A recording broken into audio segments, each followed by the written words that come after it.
고린도전서 1장 1절로 17절까지 말씀 교독해서 읽겠는데요. 제가 먼저 1절을 읽도록 하겠습니다. 하나님의 뜻을 따라 그리스도 예수의 사도로 부르심을 받은 바울과 형제 소수대네는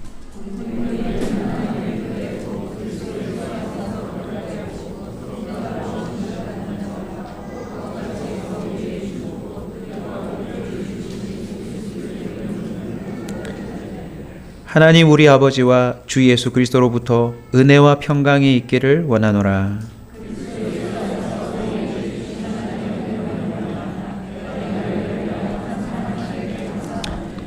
이는 너희가 그 안에서 모든 일, 곧 모든 언병과 모든 지식에 풍족함으로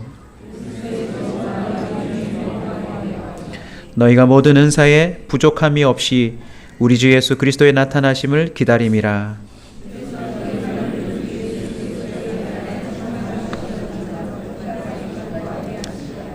너희를 불러 그의 아들 예수 그리스도 우리 주와 더불어 교제하게 하시는 하나님은 미쁘시도다.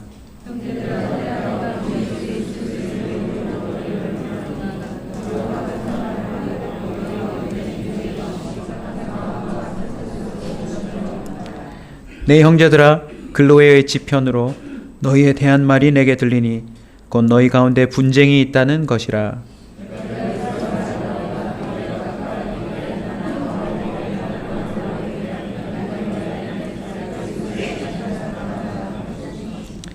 그리스도께서 어찌 나뉘었느냐? 바울이 너희를 위하여 십자가에 못 박혔으며 바울의 이름으로 너희가 세례를 받았느냐?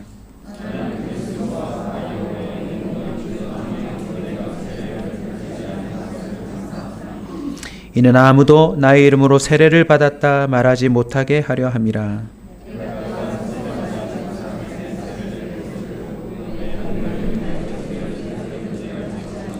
함께 읽습니다.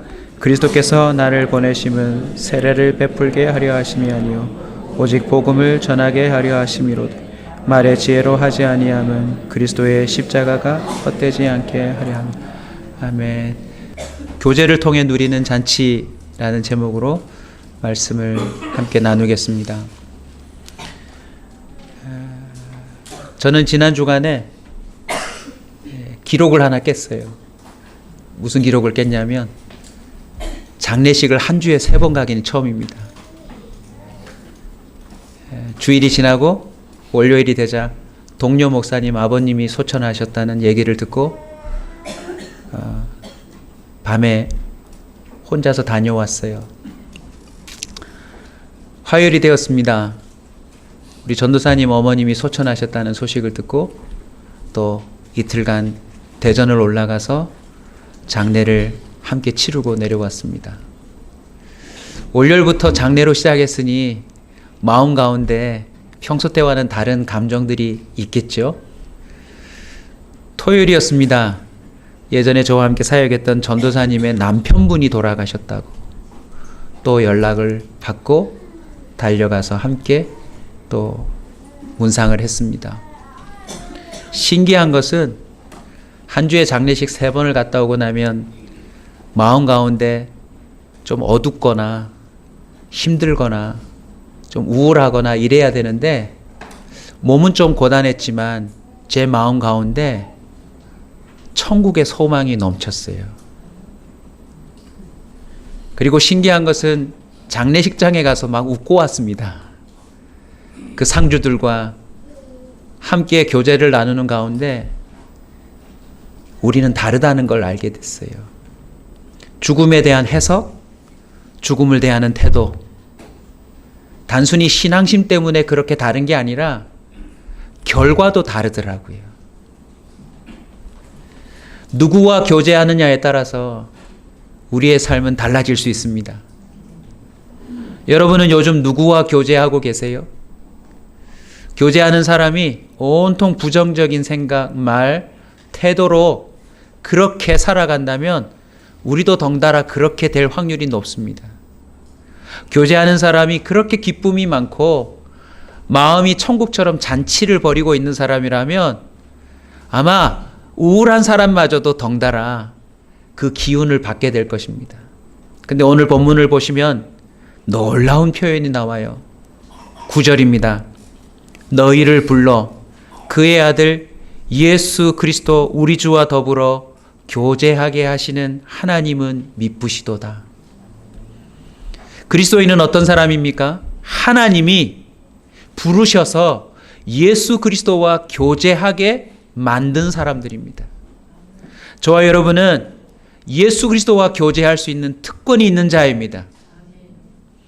지난 주간에 그 예수 그리스도와 어느 정도로 교제하셨는지는 잘 모르겠지만 분명한 사실은요, 우리는 이미 허락받은 게 틀림없어요. 그리고 그분과의 교제가 제대로만 이루어진다면 우리 삶에 잔치가 벌어질 겁니다. 내가 교제하는 사람이 날마다 잔치할 수 있는 사람이라면 교제하는 우리를 덩달아 초대하지 않을까요? 우리를 그 잔치에 꼭 부르지 않을까요? 단순히 잠시 와서 얻어먹고 가는 존재가 아니라 그 잔치의 중심에 우리를 앉혀주지 않을까요?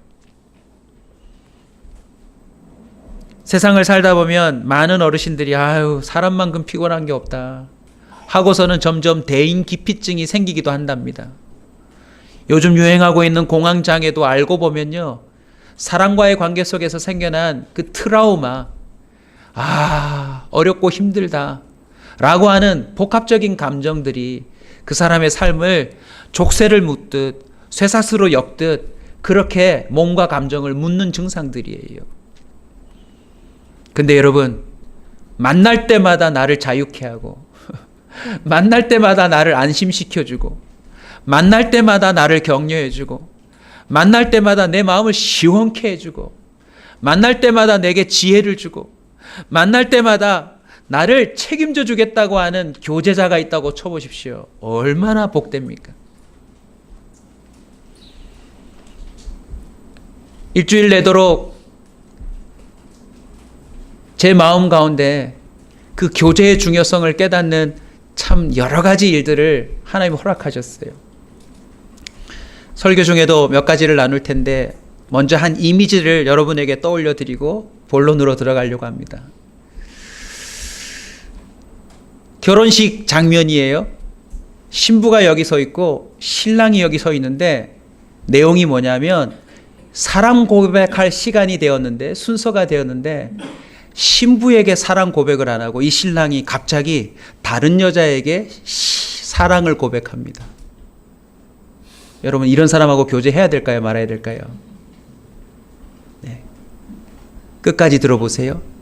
어떤 여자에게 사랑 고백을 했냐면 이 여자의 딸에게 사랑 고백을 했습니다.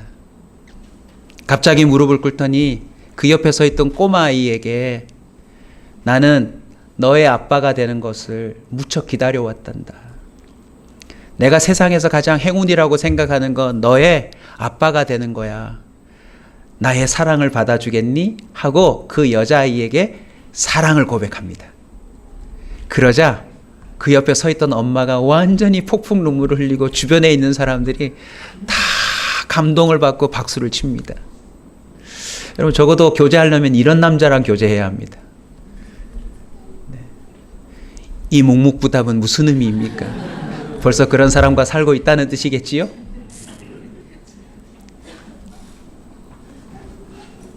어떤 사람과 교제하느냐에 따라 삶이 지옥으로 바뀔 수도 있고 천국으로 바뀔 수도 있습니다. 새아빠 새엄마를 만나서 폭행당하고 인생에 씻지 못할 치욕과 상처를 안고 살아가는 사람이 천지인데 그 아이는 무슨 복인가요? 앞으로 그 아이와 더불어 교제할 그 가정의 행복이 그려지지 않으세요? 성품이 좀 괜찮은 사람이 새아빠로 들어와도 이런 행복한 장면이 연출되는데 저와 여러분이 예수 그리스도와 더불어 교제함을 허락받았습니다. 그걸 위해 우리는 부름을 받았고 여기에 있는 줄 믿으시기 바랍니다. 교제를 통해 누릴 수 있는 잔치가 구체적으로 무엇인지 오늘 간단하게 살펴보면서 은혜를 좀 받았으면 좋겠습니다. 첫 번째는 하나님의 부르심이 있다라는 것입니다. 예수 그리스도와의 교제를 허락받은 저와 여러분에게 또 다른 부름을 받은 사람이 있다는 사실을 깨닫는 게 중요해요.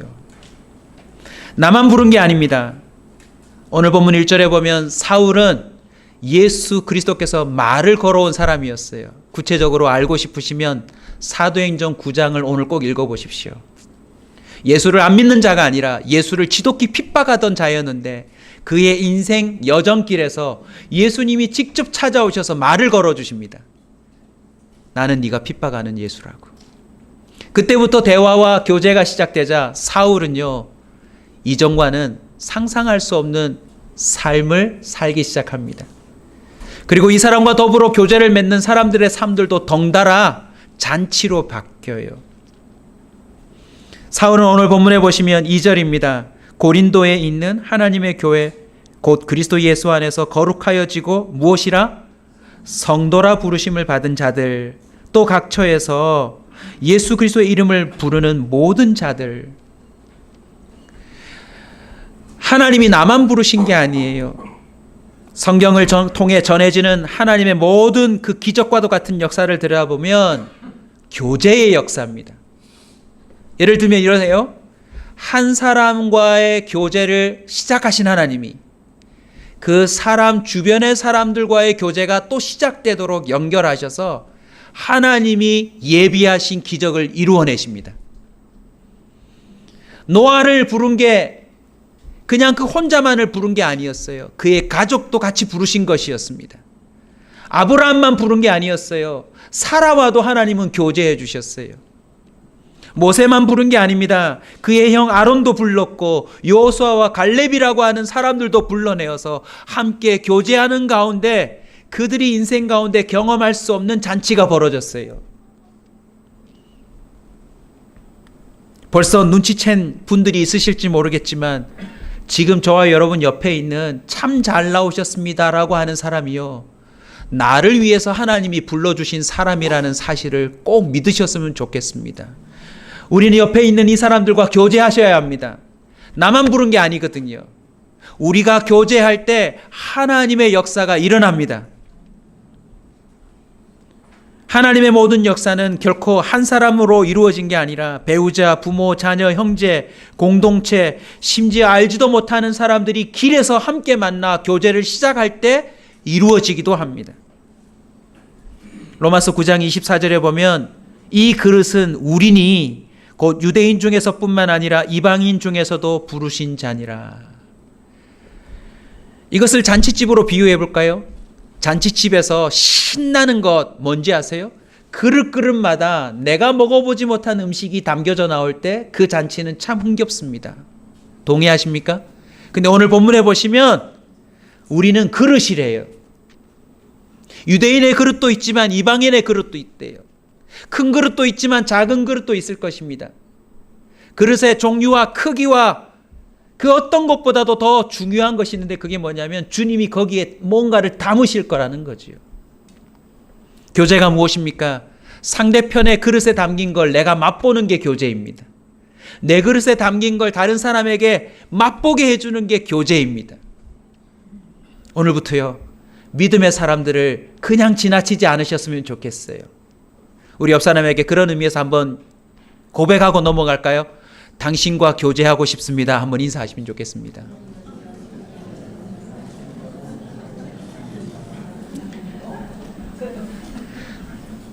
또 집에 가서 이걸 악용하지 않으셨으면 좋겠습니다. 옆에 계신 누군가 나하고 교제하자더라. 나 이런 사람이야.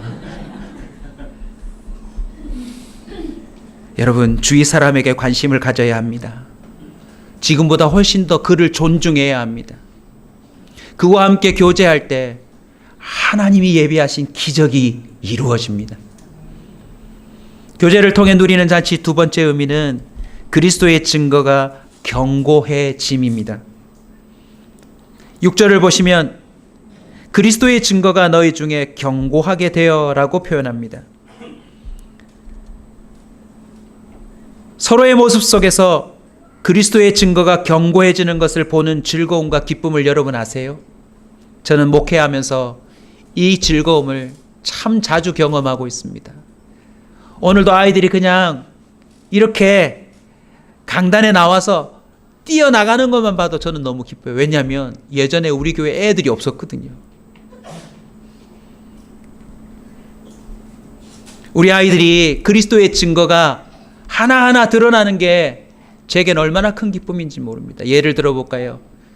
우리 아이가 오늘 영상에 나왔지만 아이들이, 제가 우리 성도들을 통해서 들은 이야기인데 이런 이야기가 있어요. 언니가 선교 가는 것 때문에 고민하고 뭘 기도해야 될지 모르겠다 했더니 동생이 이렇게 말했대요. 선교 갈 수 있도록 기도해. 어린아이의 표정입니다.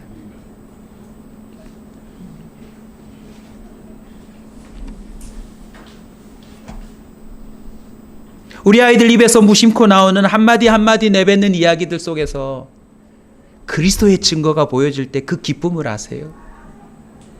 그리스도의 증거가 무엇인지 보다 더 구체적으로 여러분에게 소개할 필요가 있을 것 같아요. 우리 손가락을 한번 펴보시겠습니까? 첫 번째가 뭐냐면 택함입니다. 뭐라고요? 택함요.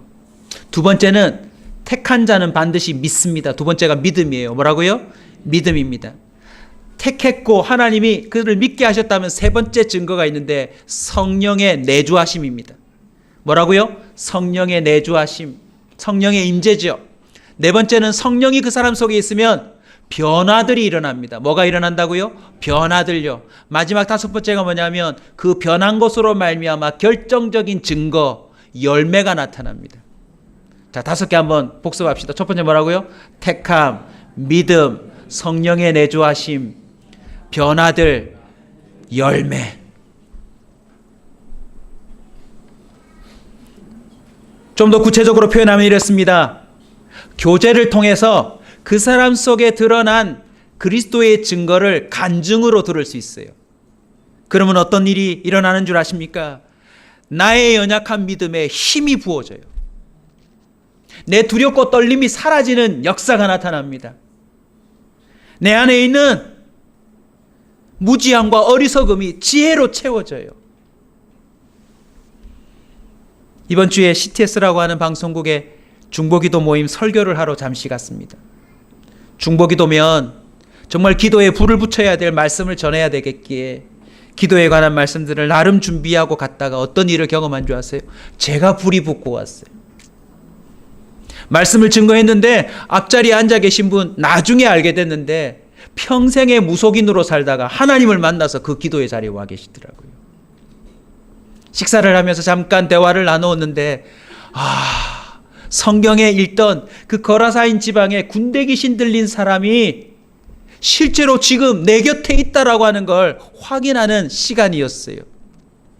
그 자매 옆에 또 한 자매가 앉아 있었는데 나중에 알고 보니 이 사람도 무속인인데 이분이 이 사람을 전도해서 기도의 현장에 데리고 오셨더라고요. 그리고 식사 시간에 개인의 이야기라 다 나눌 수는 없지만 하나님이 살아계신 게 틀림없더라고요. 무속인의 입에서 지금은 아니지만 그 입에서 나오는 한마디 한마디 속에 하나님 아버지에 대한 간증이 쏟아지는데 제가 얼마나 힘이 나든지요. 더 놀라운 것은 제 옆자리에 어느 권사님이 앉으셨는데 그 권사님의 가정에는 크게 불이 났대요. 그래서 장로님이 하시던 사업이 홀라당 불이 다 탔대요. 절망적인 이야기 아닙니까? 근데 신기하게도 화재가 나면 여러 가지 전기 누전이나 다른 방화 사실에 대해서 면밀히 조사를 해야 된대요. 왜냐하면 보험금 문제도 있고 이걸 CCTV를 가려야 되니까. 근데 권사님 말씀이 신기하게도 그런 절차가 간편하게 해결되면서 자연발화로 결정이 났대요. 그게 뭘 의미하는 줄 아세요? 책임을 면할 뿐만 아니라 보험금이 전액으로 처리가 됐대요.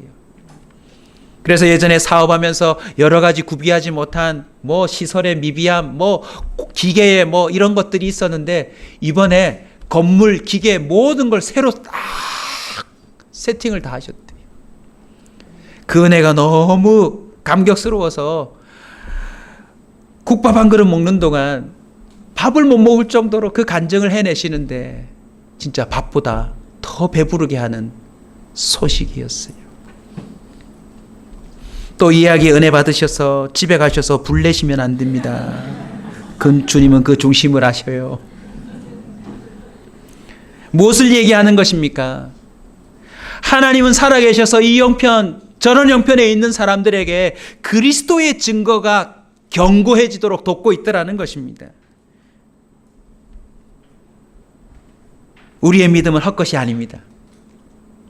예수 믿고 살아가는 그 삶의 이야기가 또 누군가에게 결정적인 구원의 소식이 될 수 있다는 사실을 잊지 마시기 바랍니다. 여러분, 예수 그리스도의 증거가 점점 견고해지고 있는 사람들과 교제하십시오. 그에게 역사하신 하나님이 내가 믿는 하나님입니다. 그에게 하셨다면 나에게도 하실 수 있습니다. 그리고 그 이야기를 내 앞에서 들려주시는 것은 아들아 딸아 너에게도 내가 이렇게 할 수 있단다라는 것을 주님이 보여주시는 겁니다. 에베소서 1장 4절입니다. 창세전에 그리스도 안에서 우리를 택하사 우리로 사랑 안에서 그 앞에 거룩하고 흠이 없게 하시려고. 골로새서 1장 22절도 똑같은 말인데요. 이제는 그의 육체의 죽음으로 말미암아 화목하게 하사 너희를 거룩하고 흠없고 책망할 것이 없는 자로 그 앞에 세우고자 하셨으니. 좀 더 단순하게 말하면 하나님이 우리를 택하셔서 우리와 교제하는 가운데 우리를 거룩하고 흠없는 자로 바꿔놓으시겠대요. 할렐루야. 저는 우리 교회 성도들의 변화되어가는 모습을 바라보며 얼마나 행복한지 모릅니다. 가장 변하는 게 어려운 게 사람일진데 그리스도는 정말 살아계셔서 그 사람을 변화시켜 놓고야 마는 줄 믿으시기 바랍니다. 세 번째, 교제를 통해 누릴 수 있는 잔치의 그 의미를 또 들여다보면 모든 은사의 부족함이 없어진다입니다. 우리를 부르시고 우리 안에 그리스도의 증거가 견고해질 때 나타나는 증상이 뭔지 아세요? 그 사람의 은사가 발휘됩니다. 이 세상에 존재한다는 것, 택함받아 예수를 믿게 되었다는 건 하나님이 하실 일이 있다는 것입니다. 우리는 각자가 직업을 추구하고 자신의 꿈을 추구하지만 하나님에게 애시당초 계획이 있었다는 사실을 우리는 잊지 말아야 합니다. 그리고는요, 그게 그리스도의 증거가 견고해질 때 특별히 성령을 통하여서 그게 발견되고 개발되고 거기에 능력이 더딥혀지는 줄 믿으시기 바랍니다. 그래서 여러분, 교제를 통해서 상대방의 은사가 내 것이 되는 기적이 일어나요. 우리 교회 어느새 8명의 사역자가 되었습니다. 한 분 한 분 은사가 같을까요? 다를까요? 다른데 얼마나 행복한지 몰라요. 제게는 없는 은사들을 갖고 있는 우리 사역자들이 모였는데 모일 때마다 얼마나 행복한지 모릅니다. 제일 먼저 온 우리 전도사님의 은사가 뭔지 아세요? 뭘 주워와서 만들어주는 겁니다. 오늘 아침에도 우리 사역자들 사역하라고 아침 일찍에 밥을 해주시거든요. 매주 밥하기 힘듭니다. 오늘도 이 나물은 교회 밭에서 떼온 거고 이 소세지는 어디서 주운 거고 이것은 어디서 가져온 거고 하여튼 어디서 뭘 가져와서 뚝딱해서 엄마처럼 먹여주는 은사가 우리 전사님한테 있거든요.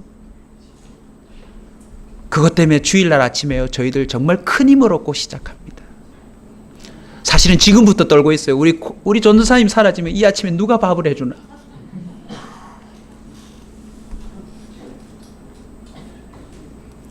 우리 최 목사님 은사는요 참 많지만 그 중에 하나를 소개하면 커피를 정말 잘 내리세요.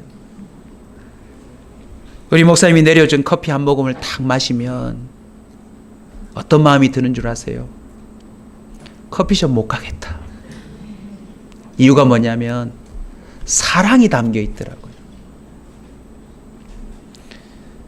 우리 새로 오신 김준모 목사님은 또 못하는 게 없어요.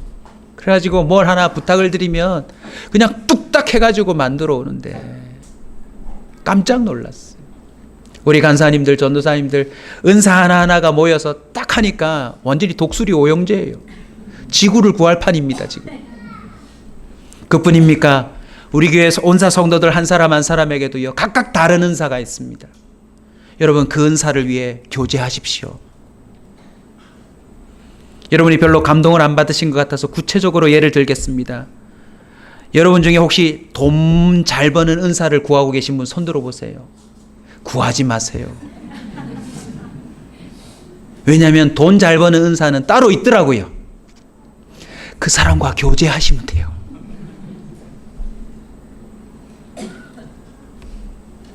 구제와 섬김을 정말 잘하는 은사자가 돈을 잘 버는 은사자와 함께 교제하면 될 것 아닙니까? 말을 너무나도 잘하는 은사자가 침묵을 잘하는 은사자와 교제하면 될 것 아닙니까? 한 사람만 계속 말하겠죠.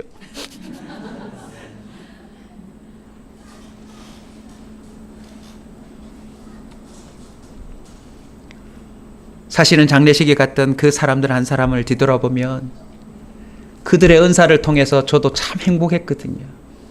결국 장례식 가서 고인에 대한 얘기는 하나도 안 하고 우리가 지금까지 살아오면서 교제했던 이야기를 다시 꺼내니까 그렇게 행복할 수가 없는 거예요. 그래, 우린 죽어도 돼.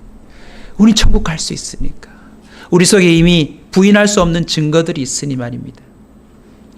누가복음 10장 17절입니다. 70인이 기뻐하며 돌아와 이르되 몇 명이요? 70명요. 주여, 주의 이름이면 귀신들도 우리에게 항복하더이다. 여러분, 믿음의 눈으로 들여다보십시오. 상상합시다. 70명이 아니라 우리 교회에 모여있는 이 수백 명의 성도들이 교제함 가운데 은사가 발휘된다고 생각해 보십시다. 그러면 부산에 놀라운 기적이 일어날 줄로 믿습니다. 우리가 옮겨갈 교회 그 부지에서도 제가 꿈꾸는 게 뭐냐면 하나님, 온사 교회가 아니라 온사 마을이 되게 하여 주옵소서. 또 오해하지 마세요. 교회가 옮겨갔다고 전 교회를 글로 이주하겠다. 너무 피곤합니다. 좀 떨어져 있다 봐야지. 매일 보면 어떡해요. 교회 다니지 않는 그 마을 사람들이 교회 때문에 우리 마을 이름은 온사 마을로 하자라고 할 수 있는 기적이 나타났으면 좋겠습니다. 이곳에 살지도 않는데 예배드리러 오는 저 사람들이 은사를 발휘할 때 그 마을이 천국이 됐으면 좋겠어요. 바울 로마서 16장 22절을 보니 이 편지를 기록하는 나 더디오도 주 안에서 너희에게 문안하노라. 바울이 기가 막힌 깨달음으로 서신을 보내었지만 편지 쓰는 건 누가 적었대요? 방금 말씀드렸잖아요. 누구요? 더디오. 만나보고 싶어요. 더디오인데.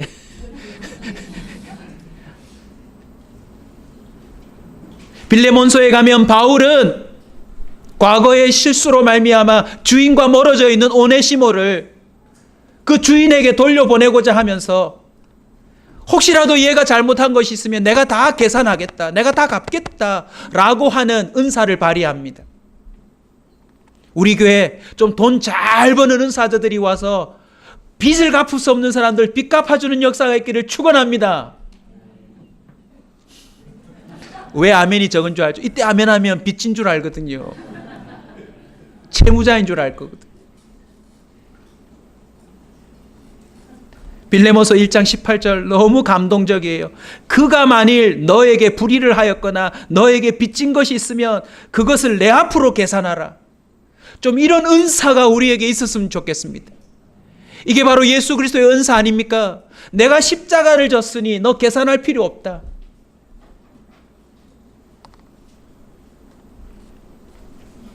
고린도전서 12장 26절입니다. 만일 한 지체가 고통을 받으면 모든 지체가 함께 고통을 받고 한 지체가 영광을 얻으면 모든 지체가 함께 즐거워하느니라. 할렐루야. 우리 각자가요, 예수 그리스도의 교제가 깊어지며 우리와 서로의 교제가 깊어질 때 부족함이 해결돼요. 결정적인 결함이 극복되기 시작합니다. 할렐루야.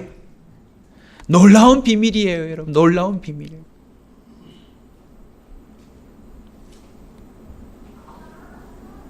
에베소서 4장 16절입니다. 그에게서 온몸이 각마디를 통하여 도움을 받음으로 연결되고 결합되어 각 지체의 분량대로 역사하여 그 몸을 자라게 하며 사랑 안에서 스스로 세우느니라. 우리의 교제는 필연적입니다.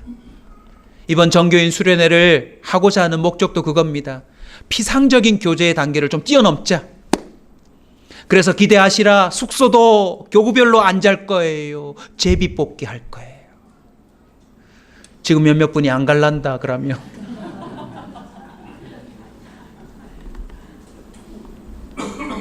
하나님이 어떻게 역사하실지 맡기려고 그럽니다.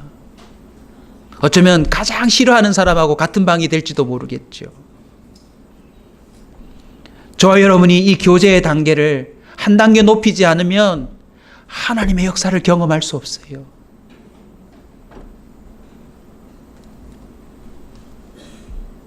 마지막 의미를 소개하자면 같은 마음, 같은 뜻, 같은 말입니다. 다시 처음부터 정리하면서 설교를 마무리하겠습니다. 교제를 통해 누리는 잔치를 제대로 우리가 누리려면 나뿐만이 아니라 다른 사람도 하나님이 불렀다는 사실을 인정하셔야 합니다. 그리고 그와의 교제 속에서 그리스도의 증거가 점점 견고해지는 모습을 서로 볼 때 우리는 서로에게 마치 버팀목 같은 인생처럼 특별한 은혜가 임합니다. 급기야 각자 속에서 은사가 개발되고 발휘될 때 서로 부족함이 사라지는 역사가 나타날 겁니다.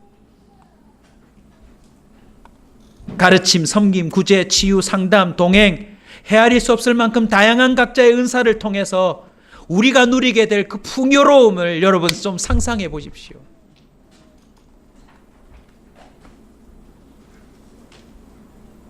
궁극적으로는 마지막에요. 같은 마음과 같은 뜻, 같은 말을 하게 될 겁니다.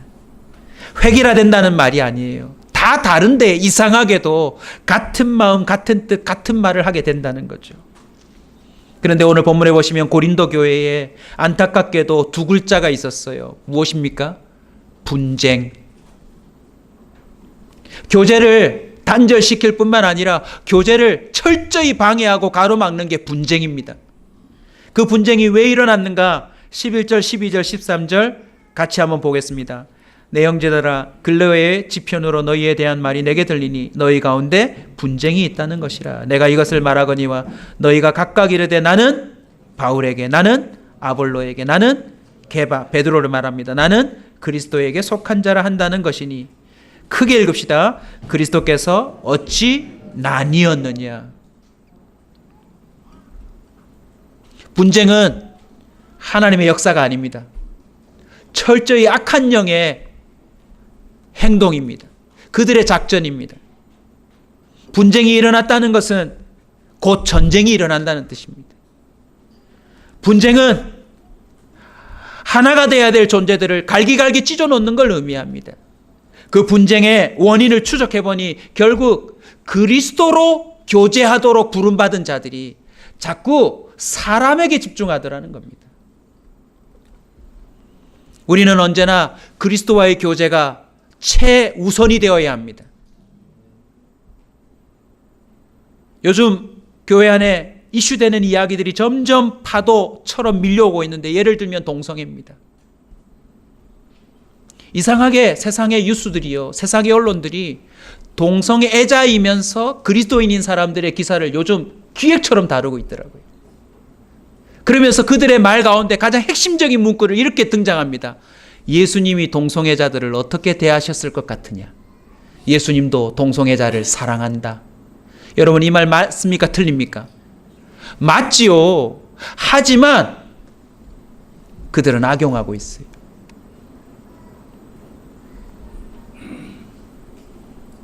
성령이 어떻게 동성애로 살도록 만들겠습니까? 동성애자를 예수님이 사랑하는 건 맞아요. 모든 죄인을 사랑하셨으니까. 똑같은 교회 안에 신자들마저도 분쟁이 생깁니다. 옳다 그르다. 여러분 우리 교회 안에도 정치적으로 노선이 틀린 분들이 계시겠지만 여러분 그걸로 분쟁하면 큰일 납니다. 그건 사람을 쫓아가는 거예요. 당을 쫓아가는 겁니다. 우리는 누가 뿌리가 되어야 합니까? 예수 그리스도. 예수 그리스도 그 한 분으로 말미암아 마땅히 품어야 될 생각과 마땅히 말해야 될 말과 마땅히 취해야 될 행동이 같아야 될 줄로 믿습니다. 아멘. 각각의 다름은 인정하지만 각각의 고유의 성품과 기질들도 인정하지만요, 성령이 우리 안에 십자가로 말미암아 선물로 주어진 결정적인 이유가 무엇입니까? 우리를 하나 되게 하기 위해서입니다. 고린도전서 12장 4절입니다. 은사는 여러 가지나 성령은 같고. 할렐루야.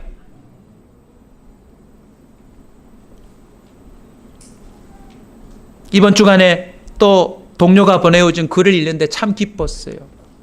제가 한 주 전에 무슨 꿈을 꿨냐면 대한민국을 뒤덮고 있는 이단들이 길거리에서 노방전도하고 있는 꿈을 꿨는데 제가 막 거기 가서 뒤엎으면서 전도하지 말라고, 사람들을 미혹시키지 말라고 막 그들하고 정면으로 붙어서 싸우는 꿈을 제가 꿨거든요.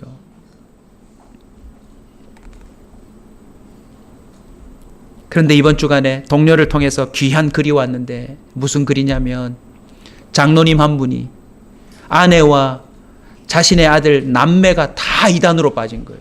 나중에 알았대요. 자기만 빼놓고 다 빠졌으니 이 장로님이 얼마나 힘들겠습니까? 교회에서 장로인데.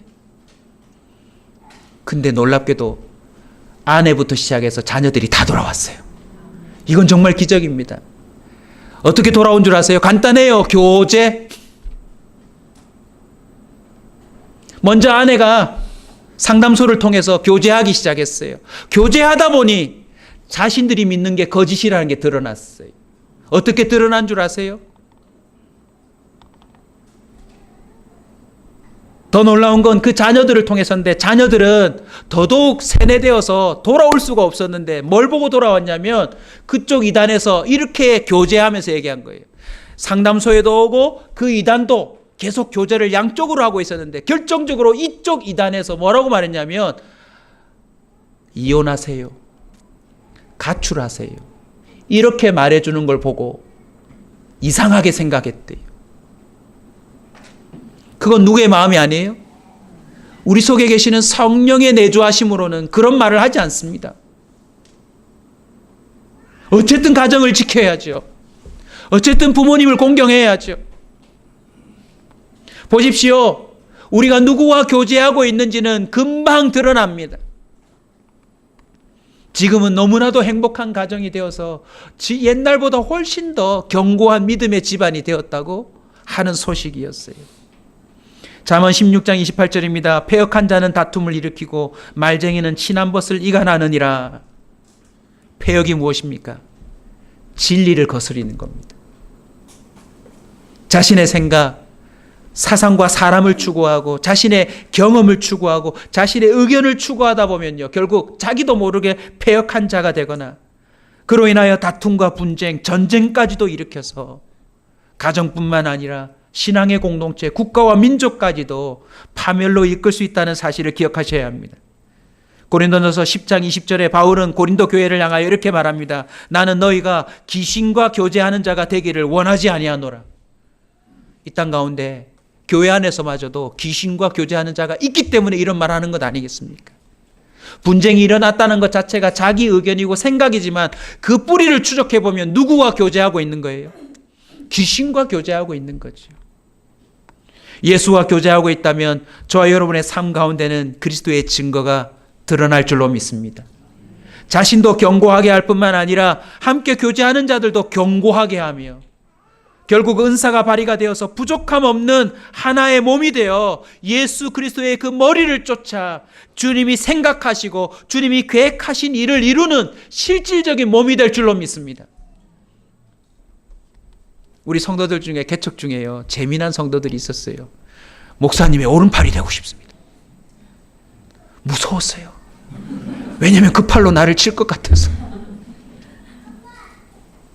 그리고 실제로 교회에 오셔서 뭐 이 교회를 돕겠다, 막 너를 돕겠다, 목사님의 오른팔이 되겠다, 이런 사람들이 제일 많이 저를 어렵게 했던 것 같아요.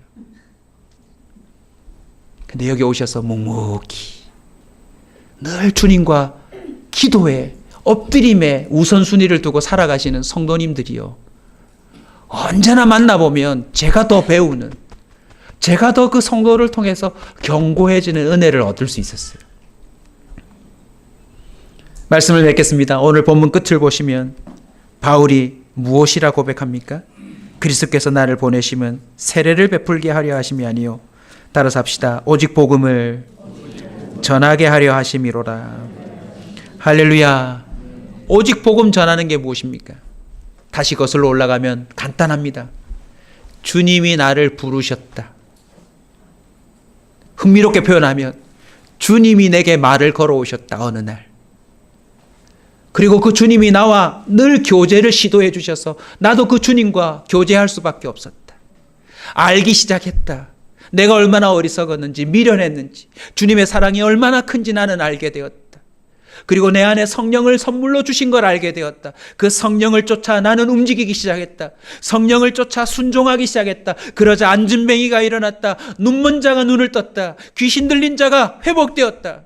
가는 곳마다 하나님이 계획하신 일들이 벌어졌다. 나는 먹든지 마시든지 무엇을 하든지 주의 영광을 위해서 하겠노라. 나와 함께 교제하는 사람들을 통하여서 내게 기적이 일어나는 것을 경험했다. 범죄한 오네시모도 바뀌었고, 브리스길라와 아굴라라고 하는 부부들은 평신도인데 더 말씀을 잘 가르치는 사람들로 바뀌었다. 에바브로디도는 자신의 목숨도 아까워하지 않고 주를 위해 살아가는 모습을 보았다. 이런 성도는, 저런 성도는 눈이라도 빼어줄 것 같았고, 누구는 이렇고 누구는 이렇고, 그가 교제했던 사람들을 열거하면 열거할수록요, 너무나도 강력한 천국의 단체를 이 땅에서 누리고 있었던 거 있죠. 저와 여러분은 교제 속에서 복음을 알게 될 것입니다. 이번 한 주간 동안 의도적으로 정말 그리스도 안에서 풍성한 교제를 누리고 있다 싶은 사람들에게 전화하셔서 커피 한 잔 할 수 있을까요? 이번 수련회 홍보를 좀 하려고 합니다. 주제가 우리는 하나. 우리 하나. 그런데요, 우리가 아직 이름을 잘 모르더라고요. 그래서 첫째 날 주제가 이름 알기입니다. 이거 힌트로 내면 안 되는데 수련회 참가도를 높이기 위해서 힌트를 드려요. 제일 큰 상 중에 정교인의 이름을 맞추는 사람에게 큰 상을 줄까 싶습니다. 두 번째 날은 성품 알기예요. 우리는 뭐만 알고 있냐면 성깔만 알고 있어요. 겉으로 드러나는 그 모습이 아니라 정말 그 사람 인생에 면면이 흐르고 있는 하나님의 역사와 그 사람 고유의 그 뭔가를 좀 알아차릴 수 있는 기회가 됐으면 좋겠습니다. 그리고 더 안타까운 건 자기 자신에 대해서 잘 몰라요. 이름도 알고 성품도 알고 서로를 이해하면서 하나 되면 어떤 일이 일어나면요, 우리 공동체에 주신 비전을 깨닫게 될 줄로 믿습니다. 아, 그래서 저분하고 만났구나. 여러분 두고 보십시오. 저희 교회에 저와 같은 부교역자 절대 안 옵니다. 주님이 그렇게 안 하실 거예요. 저와 다르고 다른 은사를 가지고 다른 걸 해낼 수 있는 사람들을 사역자로 보내주시는 게 하나님이실 겁니다. 아멘. 그래서요, 다르다라고 할 수가 없어요. 틀리다라고 말할 수 없어요. 교제 속에서 복음만 압니까? 그 복음을 통해 자신이 변화되는 기적을 체험하게 될 줄로 믿습니다. 그리고 어느새 그것을 깨달아서 다른 교제를 나을 수 있는 사람이 될 줄로 믿습니다. 사도행전 2장 42절입니다. 그들이 사도의 가르침을 받아 서로 교제하고 떡을 떼며 오로지 기도하기를 힘쓰니라. 얼마나 즐거웠을까요? 시편 133편 1절입니다. 보라, 형제가 연합하여 동거함이 어찌 그리 선하고 아름다운고. 우리 마지막 빌레몬서 1장 6절을 한번 찾아서 읽고 기도했으면 좋겠습니다. 빌레몬서 1장 6절입니다. 빌레몬서 1장 6절 같이 읽겠습니다. 시작. 이로써 내 믿음의 교제가 우리 가운데 있는 선을 알게 하고 그리스도께 이르도록 역사하느니라. 이게 바로 교제를 통해서 예비된 잔치입니다. 우리 설교가 그저 느끼고 지나가는 감동이 아니라 구체적인 삶이 되기 위해서 저의 제안을 한번 여러분 진지하게 받으시면 어떨까요? 오늘부터 기도를 이렇게 하셨으면 좋겠습니다. 하나님, 천국 갈 때까지 내가 속한 우리 교회 성도들하고는 다 한 번씩 밥을 먹어보겠습니다. 내가 섬기겠습니다. 매일매일이 아니면 일주일에 한 명씩이라도 해서 천국 갈 때까지 내가 우리 공동체 안에 있는 사람은 내가 한번 다 섬겨보고 그의 이야기를 들어주고 나의 이야기도 나눌 수 있는 교제에 도전해 보겠습니다. 여러분 도전해 보세요. 10명과 교제하면 10명의 은사가 여러분께 될 겁니다. 100명과 교제하면 100명의 은사가 여러분 것이 될 줄로 믿습니다. 온전히 이 은혜를 통하여서 저와 여러분의 공동체가 날마다 잔치를 벌여서 이 세상 가운데 예수 그리스도의 복음을 제대로 증거하는 공동체가 되시길 주의 이름으로 축원합니다.